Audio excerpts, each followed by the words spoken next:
সে কেবল দেশটাকে ক্ষতি করে নাই, সে একটা দেশের সবচেয়ে বড় পলিটিক্যাল পার্টির ক্ষতি করে গেছে। আওয়ামী লীগের আজকের যে দুরবস্থা, এর জন্য শেখ হাসিনা একা দায়ী। 80% একা, উনি একা 80% দায়ী। কাজেই উনার কথা বলে লাভ নাই। কিন্তু আপনার যে উপলব্ধির সঙ্গে তো আওয়ামী লীগের সাধারণ নেতাকর্মীদের কিন্তু আমার কিছু যায় আসে না, যায় আসে না কেন? আমি তো আওয়ামী লীগ করি না, আমার সঙ্গে ওদের উপলব্ধি মিলতে হবে কেন? আমি তো বাইরের থেকে দেখতেছি। আমি আমার বুদ্ধি দিয়ে জাতীয় ঐক্যবদ্ধ হবে কি করে? জাতীয় ঐক্যমত্য হবে। ঐক্যমত্য যেটা আকাঙ্ক্ষা, আমার আকাঙ্ক্ষা হলো যে ভাই আওয়ামী লীগ আলাদা একটা রাজনীতি করবে, বিএনপি একটা রাজনীতি করবে, জামাত একটা রাজনীতি করবে, সব ঠিক, কিন্তু বাংলাদেশটা এক। এই বাংলাদেশের আমরা সবাই নাগরিক, আমরা দেশটাকে অগ্রসর করব, দেশটার সামনের দিকে অগ্রসর হবে। এটা হলো ওই আপনার ইয়ের মতো, ওই একটা গাড়ি যখন থেমে যায়, ওই গাড়িটাকে ঠেলে না, ঠেলে তো একজন ঠেলে সাইড দিয়ে, একজন ঠেলে ওই সাইড দিয়ে, যে বাম দিক দিয়ে ঠেলে সে কিন্তু ডান দিকে ঠেলতেছে, আবার বাম দিকে যখন ডান দিকে ঠেলতেছে, আবার পেছনের লোক সামনের দিকে ঠেলতেছে। ঠেলা কিন্তু তিনজনের তিন দিকে, কিন্তু গাড়ির সামনের দিকে অগ্রসর হচ্ছে। নির্বাচনকে সামনে রেখে রাজনৈতিক দলগুলোর মধ্যে জোট গঠনের একটা প্রক্রিয়া চলছে এবং সর্বশেষ গতকাল 10 দল, জামাত ইসলামের নেতৃত্বে 10 দল আসন ভাগাভাগির ঘোষণা দিয়েছে। তাদের সঙ্গে আরেকটি দল থাকার কথা, ইসলামী ঐক্য, ইসলামী আন্দোলন। তারা থাকবে কি থাকবে না শেষ পর্যন্ত জানি না। কিন্তু এই দলে যারা ছিল, যারা আছে, তারা একসময় এই দলের রাজনীতির বিরোধিতা করেছে, ধর্মীয় রাজনীতির বিরোধিতা করেছে। বিষয়টি কীভাবে দেখছেন? দেখেন, একটা জিনিস হলো কি, ইসলামী আন্দোলনের সঙ্গে জামাত ইসলামের জোট হওয়া ইম্পসিবল। এটা কোনো দিনও মিলার কথা না।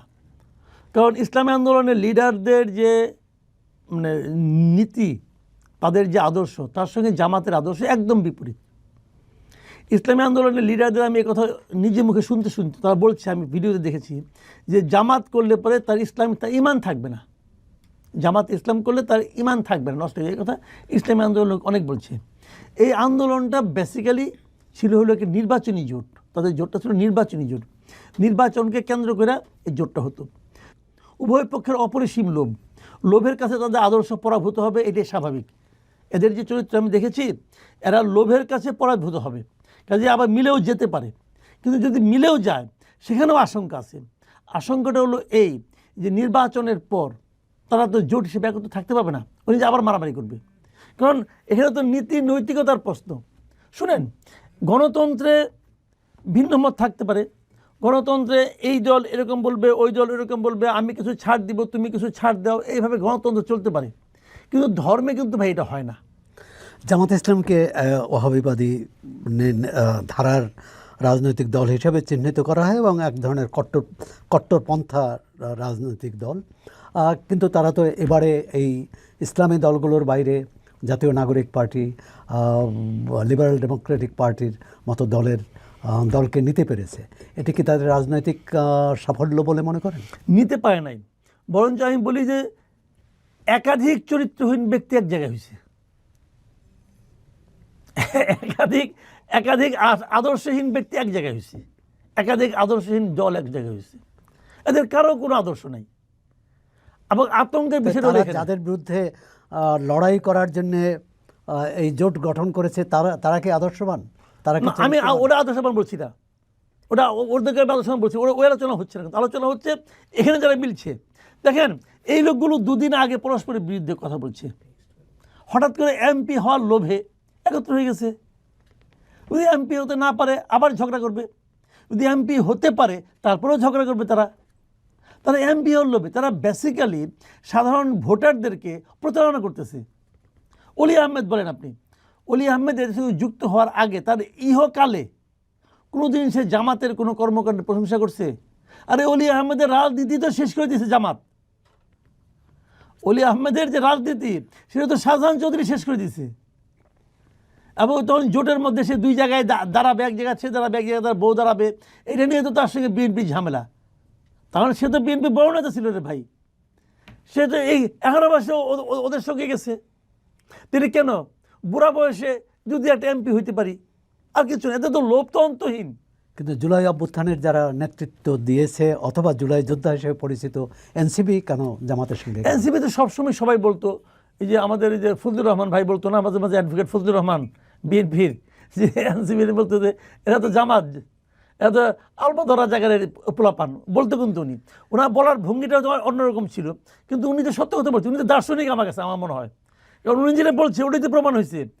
কেমন আমি বলি, আমি কিন্তু এনসিপি, এবি পার্টি এবং জামাত এই তিনটার ঐক্যটাকে কিন্তু আমি নির্বাচনী ঐক্য মনে করি না। আমি মনে করি এটা হলো আদর্শিক ঐক্য, মানে ওদের আদর্শ একটাই। এবং গতকালকে দেখলাম নাহিদ ইসলাম বলতেছেন, উনিও স্বীকার করছেন যে আমাদের এটা হলো আদর্শিক ঐক্য। তো এই দুটো এক হবে, দুইজন আলাদা আলাদা ছিল, এক ঘরে আবার আসছে। কিন্তু এর আগে বিএনপি যখন জামাতের সাথে ঐক্য করেছে তখন কিন্তু বিএনপির নেতারা বলছেন তাদের কৌশলগত ঐক্য। কৌশলগত ঐক্য ছিল, ওটা আদর্শিক ঐক্য ছিল না তো, ওটা তো আদর্শিক ঐক্য ছিল, ওটা ছিল কৌশলগত নির্বাচনী ঐক্য। আওয়ামী লীগকে হারাতে হবে, আওয়ামী লীগ এবং বিএনপির পার্থক্য ছিল হয়তো মনে করুন 2% ভোট। জামাতে যদি 3% ভোট হয়, জামাতের ভোট আমি নিলাম, তাহলে আমি 1% বেড়ে গেলাম।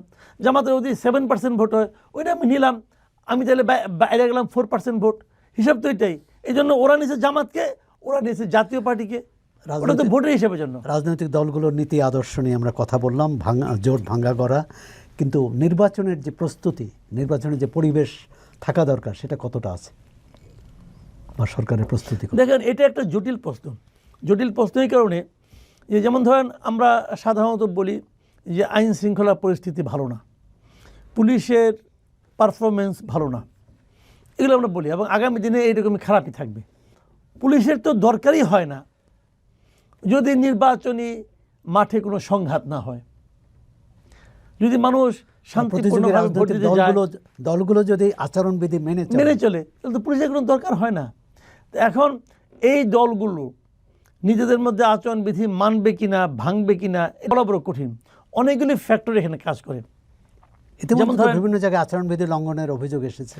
এটা বিচ্ছিন্ন, এত বড় দেশে দুই একটা আসতেই পারে, এটা কোনো ব্যাপার না, এটা বিচ্ছিন্ন হয় অনেক সময়। তবে এখানে যে জিনিসটা হচ্ছে কি, যে যদি তারা মনে করে যে না আমরা একটু হলেই জিতবো, আমাদের যদি কেউ ইন্টেনশনালি আচরণবিধি ভঙ্গ করে, তখন কি হবে, এটা বড় বড় কঠিন। তবে আবার পুলিশের সঙ্গে ইতিবাচক দিক হলো যে সারা দেশে মিলিটারি থাকবে, আর সেনাবাহিনী থাকলে সেনাবাহিনীর ভূমিকা কী হবে, এটাও কিন্তু আমরা কনফার্ম না। কারণ এখনও তো মানে আপনার রাস্তায় সেনাবাহিনী আছে, এবং তারা ম্যাজিস্ট্রেসি পাওয়ার নিয়েই আছে। তারপরে মব ভায়োলেন্স হচ্ছে, তারা কোনো একটা ভালো কাজ করতে পারছে, কোনো উদাহরণ আছে সেনাবাহিনী কোনো একটা ভায়োলেন্সে হস্তক্ষেপ করে থামাইছে, আপনি দেখাতে পারবেন? পারবেন না তো। এই যে প্রথম আলোর পেছনে আগুন দিল, সেনাবাহিনী ছিল না, থামাইছে, থামানোর চেষ্টা করছে।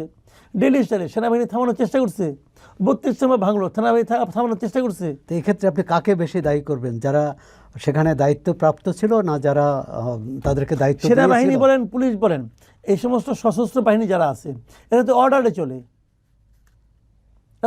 চলে, ভাই এইটাই তো আইরনি, যে অর্ডার যে দেয় তার কিছু হয় না, অর্ডার যে ক্যারি করে তার ঝামেলা হয়। এদেশে গুলির জন্য পুলিশের যাবজ্জীবন হবে, মৃত্যুদণ্ড হবে, কিন্তু অর্ডার যে দিছে, কে দিছে অর্ডার? পুলিশকে দিছে ওসি, ওসিকে এসপি, এসপিকে ডিআইজি, ডিআইজিকে শেষ পর্যন্ত যে গেছে কোথায় আইজি। অর্ডার তো আইজি ঠিক আছে, আইজির হবো 5 বছর, আর পুলিশের হবো যাবজ্জীবন অথবা মৃত্যুদণ্ড। এটাই তো আইরনি। এখন যদি শেখ হাসিনা বলে আমি রাজসাক্ষী হতে চাই, দিবে? মানে কোন বিবেচনায় আইজিপিকে রাজসাক্ষী বানানো হলো? আমি ভাই এটা আমার হিসাবে মিলি না। কোন বিবেচনায়? ভাই সেই তো মেইন ক্রিমিনাল। সে আপনার মনে আছে নিশ্চয়ই, এই যে ইয়ের সময় যখন বঙ্গবন্ধু হত্যার বিচার হয়, তখন সাক্ষী দিতে আসছিল শফিউল্লাহ সাহেব, ওই যে আর্মি চিফ। তখন তাকে বিচারক জিজ্ঞাসা করছিল, আপনি সাক্ষীর কাঠ করায় কেন? আপনার তো থাকার কথা আসামির কাঠ করায়, ঠিক না? তো আব্দুল্লাহ মামুনের তো থাকার কথা আসামির কাঠ করায়, সে তো মেইন আসামির ভাই। যাক, নির্বাচনের চিত্রটা কেমন, মাঠের চিত্রটা কেমন দেখছেন? মাঠের চিত্র এখনো বোঝা যাচ্ছে না, এখনো জয় পড়া যায় না, নির্বাচন এখনো কিন্তু জমে ওঠে নাই। নির্বাচনের যে একটা গরম, একটা উত্তাপ, এটা কিন্তু কোথাও কোনো গ্রামগঞ্জে আছে বলে আপনি কেউ বলবে না। নির্বাচন উত্তাপটা এখন শুরু হয় নাই। কারণটা কি?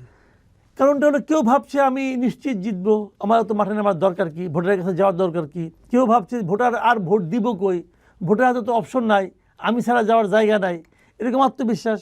এই আত্মবিশ্বাস বুমেরাংও হইতে পারে, কিন্তু বুমেরাং হওয়ার ইতিহাস এই দেশেও আছে। কাজে কী হবে না হবে বলা বড় কঠিন, কিন্তু উত্তাপটা আমি এখনও দেখছি না। আর জামাতের মানে স্টাইলটা এইরকম, জামাত গোপনে গোপনে করে, গোপনে গোপনে এখানে যাচ্ছে ওখানে যাচ্ছে, মানুষের মধ্যে যাচ্ছে, মেয়েদের মধ্যে যাচ্ছে, মহিলাদের মধ্যে তারা অনুষ্ঠান করতেছে, আয়োজন করতে, আলাপ আলোচনা করতেছে।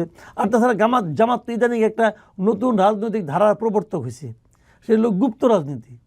ওরা গুপ্তভাবে অনেক কিছু করে। তাদের গুপ্তভাবে আওয়ামী লীগের মধ্যে ছিল। আমার তো ধারণা জামাতের প্রচুর লোক গুপ্তভাবে বিএনপিতেও আছে।